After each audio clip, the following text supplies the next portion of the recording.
Welcome back અને મહત્વના સમાચારો પર નજર કરીશું। સુરતમાં નિયમોનું ઉલ્લંઘન કરતી શાળાની સામે હવે લાલ આંખ કરવામાં આવી છે।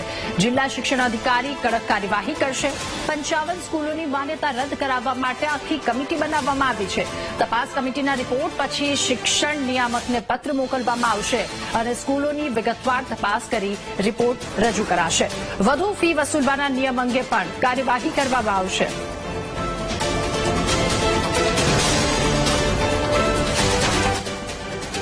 સુરત મહાનગરપાલિકા વિસ્તારમાં આવેલી 55 જેટલી શાળાઓની માન્યતા રદ કરવા માટે થઈને કાર્યવાહી કરવામાં આવી રહી છે।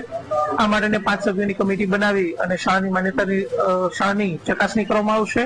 આ તમામ શાળાઓની અંદર એમ કહી શકાય કે ઘણી બધી શાળાઓ એવી છે કે જે વર્ષોથી વગર વિદ્યાર્થીઓએ શાળા શરૂ છે, અથવા તો ઘણી બધી શાળાઓની અંદર એવી પરિસ્થિતિ છે કે જ્યાં મંજૂરી મળી છે એના જગ્યાએ અલગ જગ્યાએ શાળા શરૂ છે અને અમુક શાળાઓની અંદર ભૌતિક સુવિધાનો સંપૂર્ણ અભાવ જોવા મળે છે। તમામ શાળાઓની ચકાસણી કરી અને શાળાઓની માન્યતા રદ કરવામાં આવશે।